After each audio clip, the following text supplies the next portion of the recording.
Good morning. It is September 2nd, 2020, and this year just keeps on rolling. And here we are, about 6 months since COVID hit this part of the world and really changed our daily lives in very big ways. And that in combination with just so many aspects of our global reality and the reality in our country, so many things have really brought all of us to a place of not just, there being shifts in our daily lives and what our routines look like, but a real reckoning in terms of what matters to us and a real clarification of our values and a real wake-up call as to what happens when the world that we live in isn't in alignment with our truths and our values. I just started a new semester at the university where I teach, and all that kind of end of summer, early fall energy coming in is beautiful and inspiring, and I feel like so many of us are at a moment where we actually are able to really start to identify the great gifts of being alive in this really strange and challenging time, being an American in just an unprecedented chapter in American history, being on a planet at a time where more than ever we're creating circumstances where the earth herself might need to reject us in order for her to keep on going. It is scary and it's challenging, and I think for so many of us in our own ways, we each have found ways to kind of run away from the call.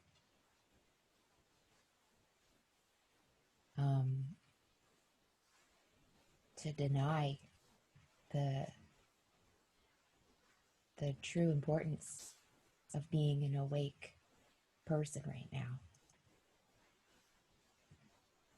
But as these fall winds start to blow in, I am feeling a lot of hope. Maybe hope isn't the right word. Last week in the Tao Te Ching, we learned that hope is as hollow as fear, right? As long as we're attached.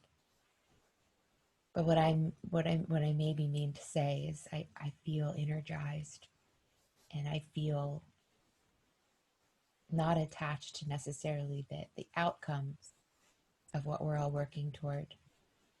But I feel a deep sense of trust that we've already been working, and the fruits are already here in terms of clarification of what our values are and the willingness to really show up. And every semester when I start, I always ask, I'm always trying to right away get my undergrads to share with me about the wisdom that they've gained in their lives already, and help them start to wake up that inner teacher so that by the end of the term, hopefully they can walk away feeling really trusting in that source. And every semester I'm blown away by the wisdom that these young people already have. But this semester, I was truly, truly astounded. And I think that the growth that's happened for all of them, the awareness that's occurred, the clarity of what matters and what doesn't, and the willingness to just let go of what doesn't matter was luminous in every single one of them. I think that walking through a challenging time like this, right, makes us all wiser if we let it.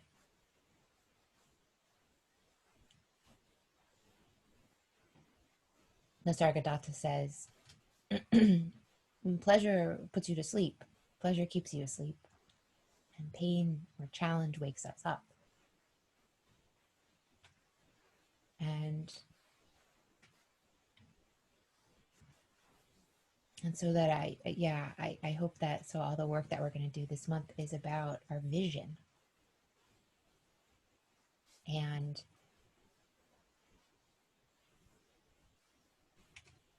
I want us all to be able to really embrace the unprecedented challenges that we are experiencing in our world right now, on a personal level, on a collective level, on a global level. I want us to be able to see how through all of this, we are going to be able to actually access a version of our vision that is deeper, higher, truer, more powerful. And that hopefully through all of the strengths that we've cultivated through this time, and through all of the things that we've been able to let go and stop putting our energy into, we're going to gain the confidence to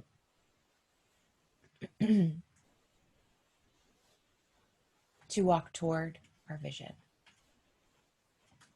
And so today's talk is kind of getting us ready for the journey and talking a little bit about how it's going to go down.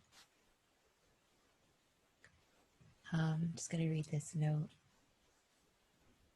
Oh, thanks, Sveta. Yeah, I'm really blessed to work with them, and I think they do get a lot out of it. Yeah, it's a powerful time to be doing this kind of stuff. And for the undergrads, I give them what I wish that I had then.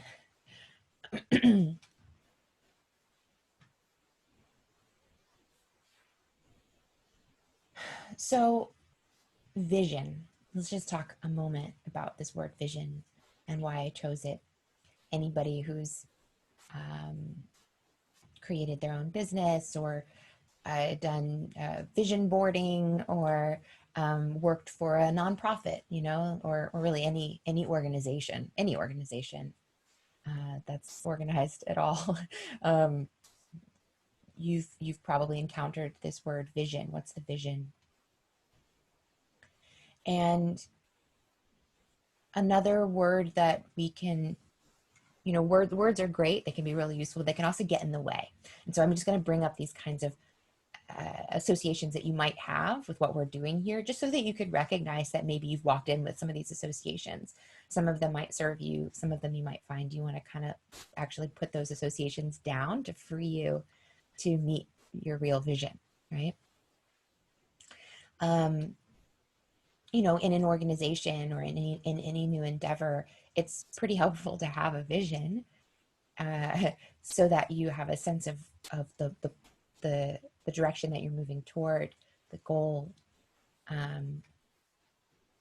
And another word that honestly we use a lot in the yoga scene, and a lot of in these, in Buddhist and spiritual circles, is just the word intention, right? And so that word may be one that you end up working with this month, if that feels better for you than vision for some reason.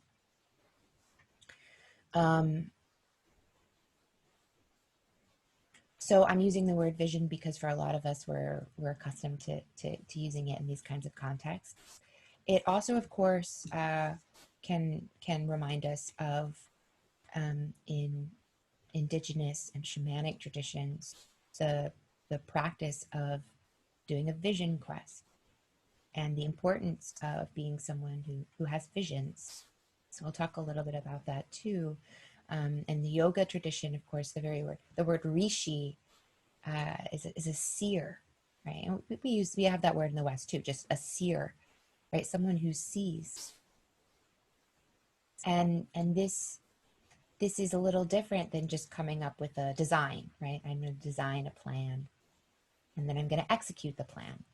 And we will be talking more kind of practically about plans and next steps and logistics that's something actually we're going to talk about in November. It's like nuts and bolts. How do we take some of these more abstract things like our values, our truths, our vision, and manifest them through tangible, achievable action. But this month, we don't want to get too far ahead of ourselves with that. Because again, in the very word is the idea that the vision sort of comes to us, that the vision sort of appears to us in a way that feels different than, than me sitting down and saying, okay, I need a house. So I'm gonna draw this, and this is the space that I have, right? It's sort of like very practical and manufactured in that way. Whereas a vision, or like the idea of a rishi or a seer, is that the universe kind of comes and says, here's the vision. The Vision Quest tradition, and in North and South America, there's most of the nations practice in different ways. They have slight variations, but the essence of it is you go out by yourself in nature for several days with no food or water, and do your spiritual practice, meditate essentially, right? And that a guide, a spirit guide, will come at some point and give you a vision, either in your dreams or while you're awake. And in some of these traditions, you would also work with entheogens, or hallucinogens, sacred plant medicines that are cultivated for this purpose of having a vision and gaining insights, and for accessing your guides and the spirit world directly.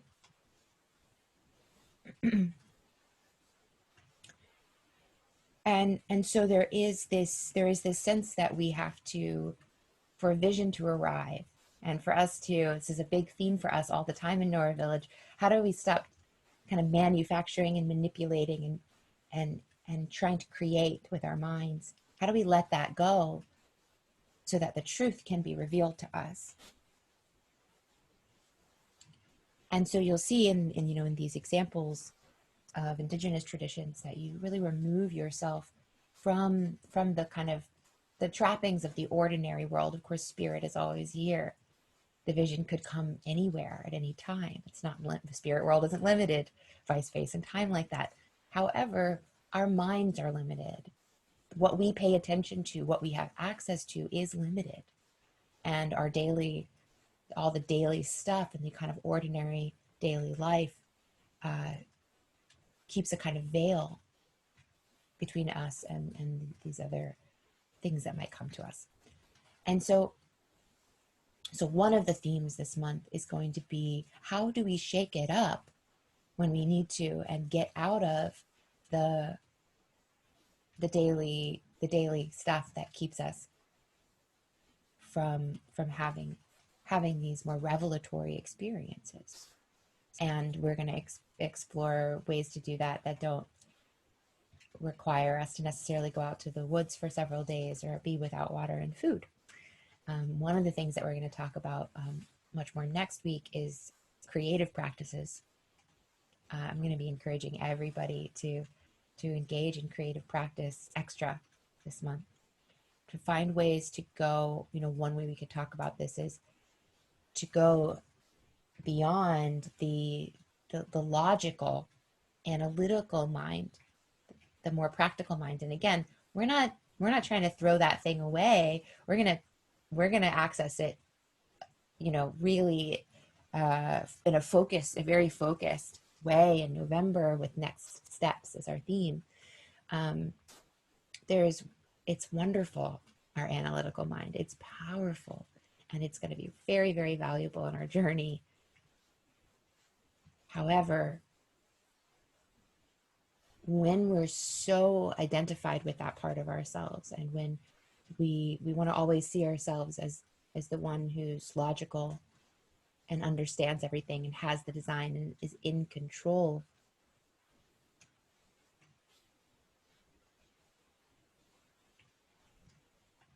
if we're so attached to that, then we're not going to be able to get access to these other aspects of our being, other aspects of the universe. Yeah, Sveta, that's great. That's actually something I'm going to talk about.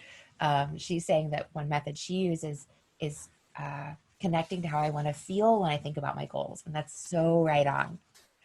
Um, yes, so this is a question for all of you for this month, looking at your own experience. How have you been able to access the more intuitive, dreamy, uh, vision prone, you know, aspect of yourself? And if you're anything like me, I was really, really good at that when I was a kid. And so that's going to be another theme for us this month is play, letting go of all of our important adult stuff for a little bit and just finding joy and pleasure and belonging to the universe. Um, but yes, if you are like me and everyone else that I know, and you get very trapped in the mind and the logic and the analytical, um, dropping into feelings like Sveta is saying is really, really, really helpful. How do I want to feel? What does it feel like when I'm in alignment with my vision? And of course, you guys are going to have all these great prompts that I'll be giving you throughout the month that I'll be asking you to look at exactly that.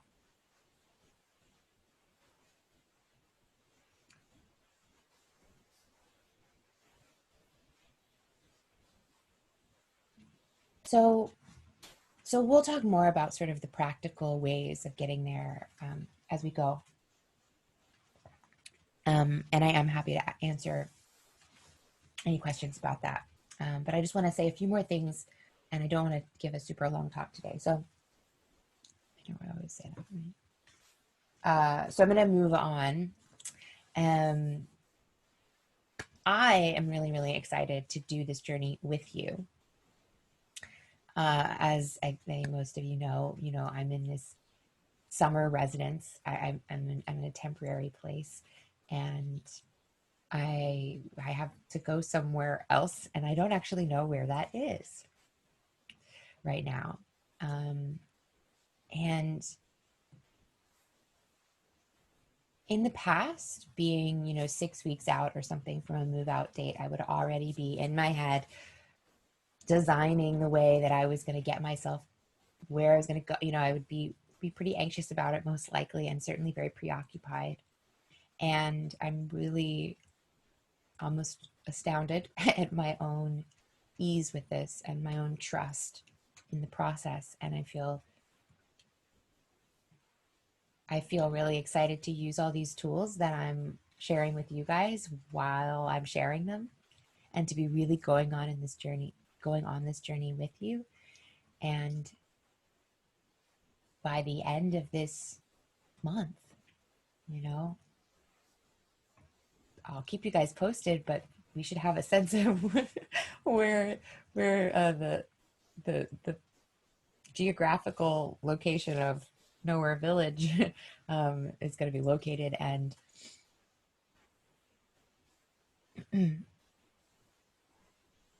you know,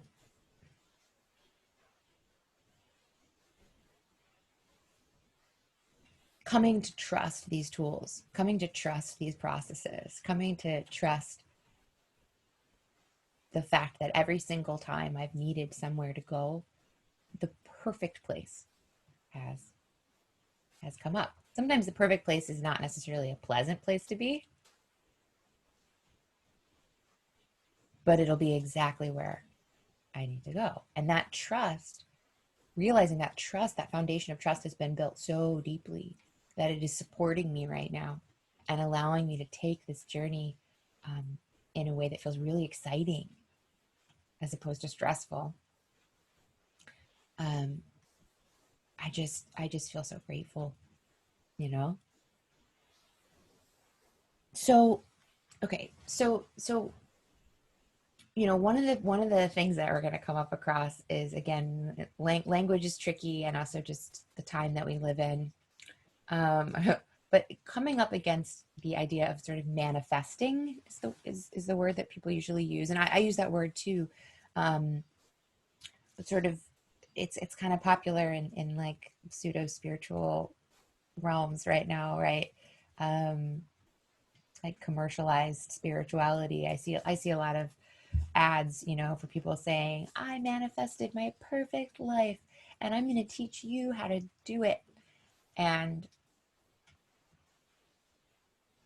and to be totally honest, I look back on the way that I was teaching for a while, and I think I was really kind of trying to sell the same bill of goods. Um, and I think some of these practices people are teaching they totally work. But here's a little trap that I realized I fell into, um, with all this is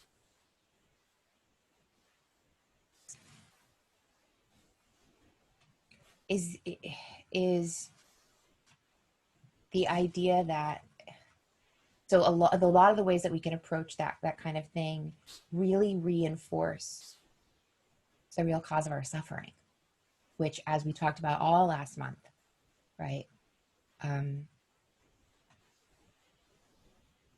is this sense of a separate self who's in control. And ironically, these things that are, called spiritual practice or whatever, can end up really, really deeply reinforcing our most egoic aspects of self. Um,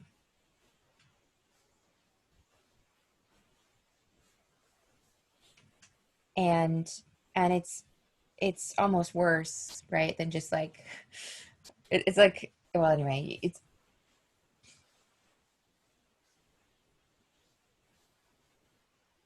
a really tough trap, and to kind of paint our egoic desire to be really powerful and to be be better and have more than others.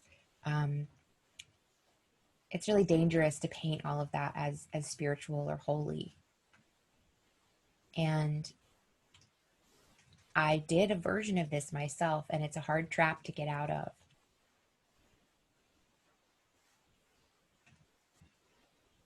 So something that's been really helpful for me, because this is kind of an awkward way to start, right? We just did truth, and we just tried to get like really, really honest. Last month was all about letting go of all the things that aren't true, and finding that when at the end of the day, there's, the deepest truth is just the I amness, the beingness. And our vision work does need to take into account some of these aspects of ourselves as individuals, and our somebodyness, right? We kind of got last month ultimately to kind of our nothingness and our everyoneness. And now we really are gonna, some of these prompts and some of what we're looking at, some of what I'm, diving into, like what is a perfect day for me? What is the right context and environment for me to move to, right, in my particular journey? But all of us looking toward what would be an ideal society? What would that look like? What would it feel like?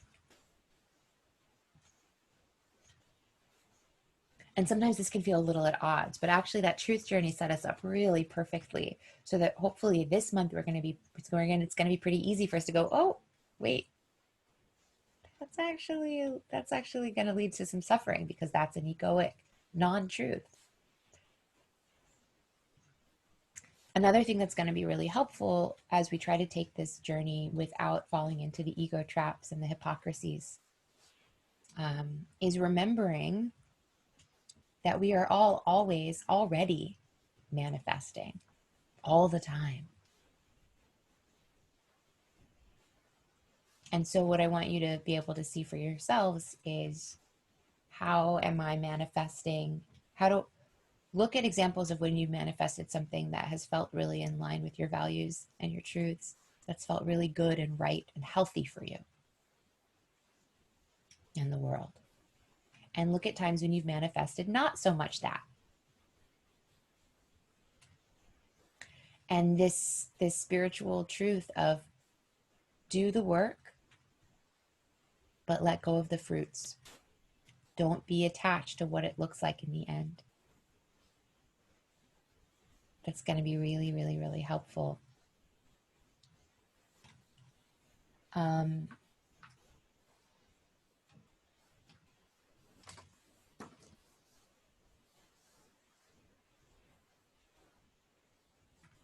Knowing that the journey toward our vision, right? Especially if you're looking for, yeah, Judy, you're having a hard time with the word manifestation. I understand. I totally agree. I totally agree. Uh, is there another word that you can use? Let's play with it this month. Why don't everybody, if you have an idea right now, type it into the chat box. But let's this month see if we can find other words for this. The words are always just indicators pointing us to where we want to go. And if we get too caught up in the word, we don't ever get to our destination at all. So we're like, I don't like this road, right? Embody, Holly, I like that. Embody, yeah. So, like, let's think about it this way, that this month is really about accessing the vision and giving yourself the month to access the vision. And then we'll worry, about how to manifest things, how we just take actions to put things into play a little later. But the fact of the matter is just we're planting seeds, in just the way that we think about this and talk about it. It's already beginning to grow, right? Just by envisioning it, feeling it, talking about it. And so, yes, we have a vision and then we embody that vision, as Holly is suggesting, as a word. We activate, maybe, so we plant the seeds and then the manifestation as we go and we water and we watch as this thing grows. The universe is always doing the manifesting, right?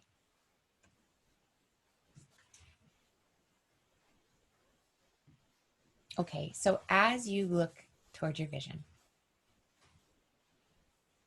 go big. I think that so often the analytical mind comes in and goes, well, you're not going to be able to have a world where everyone is actually equal because, right? Notice that voice. It's a voice that's trying to serve and protect us, and that's cool. And say, oh, thank you so much for that suggestion. I will be looking to like the practicalities of the hows and how we're getting there shortly. We don't need you right now at the table. We don't need you in this conversation right now, right?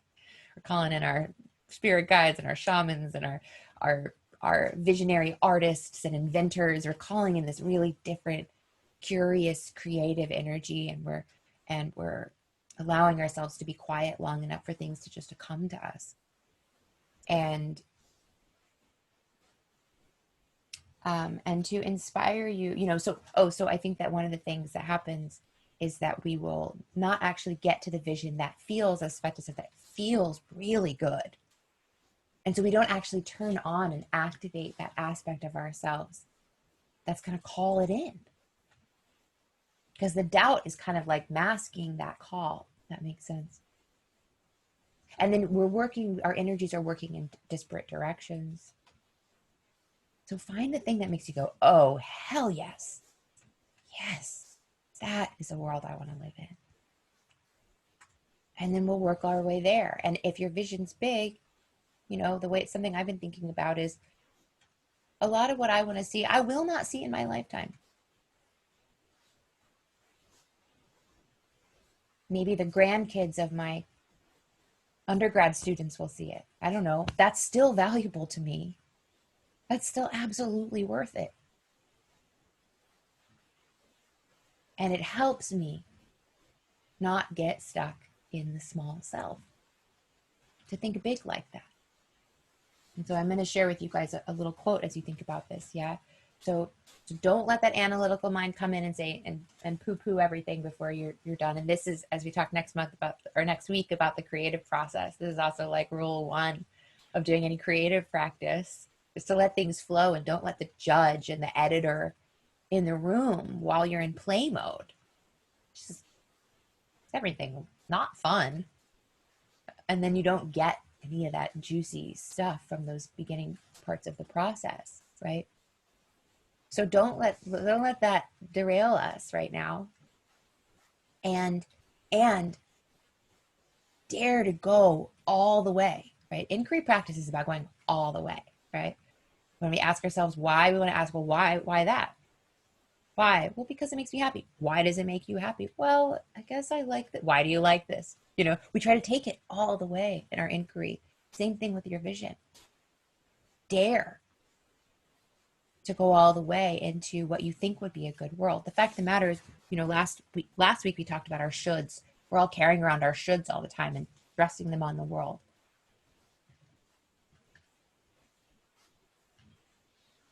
One inquiry practice is take your should and take it all the way.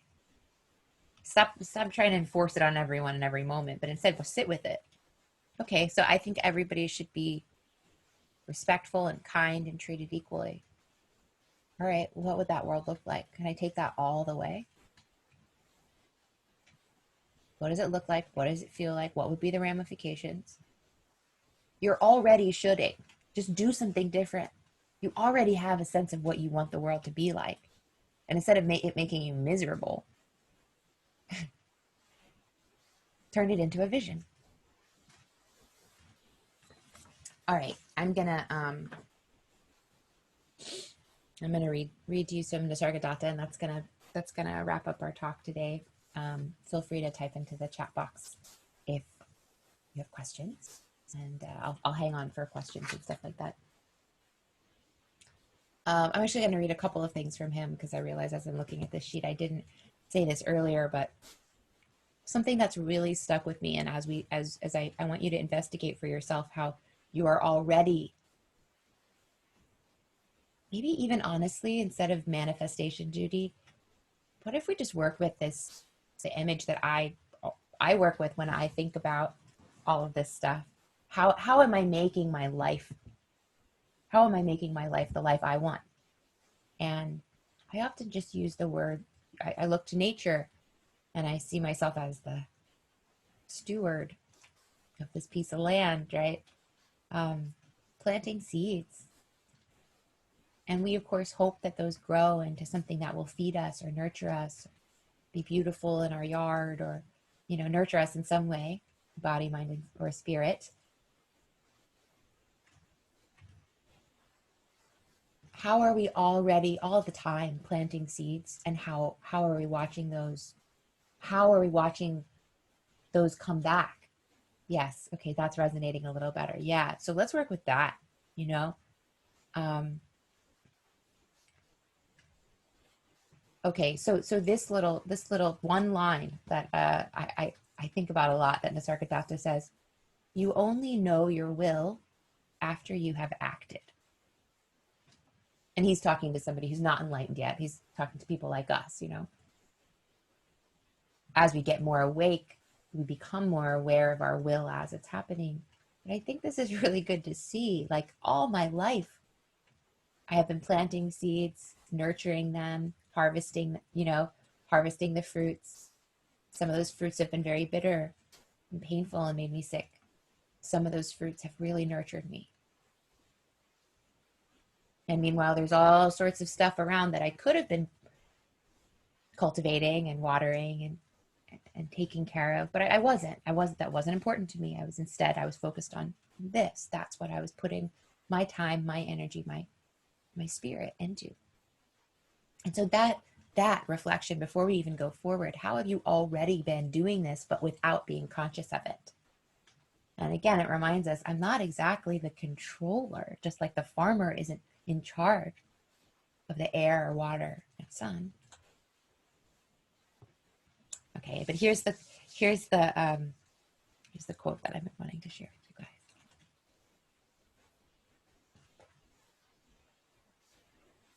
As inspiration for going for it and really envisioning something that feels really powerful, and for noticing when you're splitting your energy, when you're not rallying it. Here it is. A student has asked him, I don't have enough energy. I don't have enough life force to do all these practices that you're suggesting, teacher. And here's what he says. What happened to your energy? Where did it go? Did you not scatter it over so many contradictory desires and pursuits? You don't have an infinite supply of energy.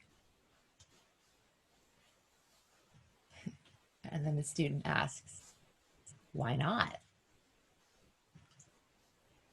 And Maharaj says, your aims are small and low.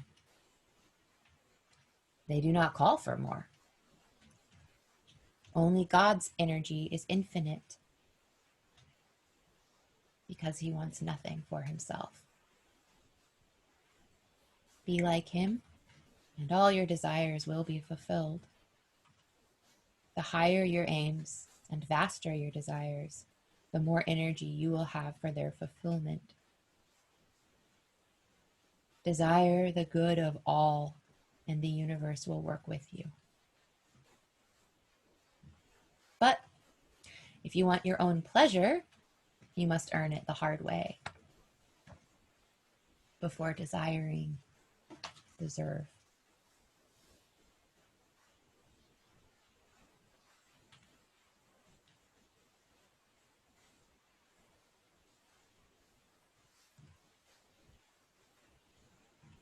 So dare to envision a reality where you are nurtured and cared for exactly as you should be, but so is everybody else.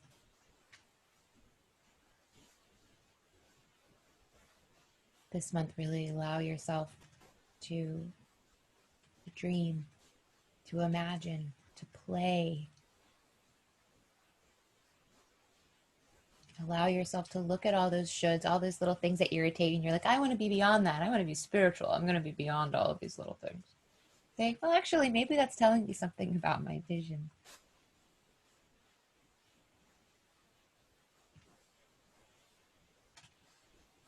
Pam suggests a beautiful little book, Your Illustrated Guide to Becoming One with the Universe. Yumi Sakugawa. It's really lovely. It's about planting seeds and becoming one with the universe. Yeah, beautiful. Thank you, Pam. If people have questions about that, reach out to Pam Ferner.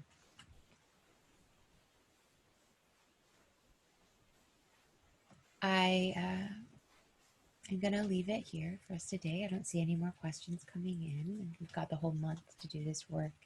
You'll be seeing more inquiry prompts filling up the space in the coordinates course for subscribers, and I'll just be putting little bits of that into the inquiry space for those who are non-subscribers, so that you guys can, of course, be on the journey with us. But the fuller experience is happening over in the coordinates course.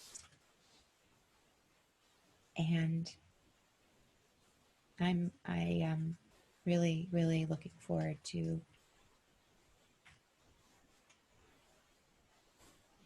making these discoveries with you guys, and continuing to show up every day together to nurture these seeds that we've been planting. And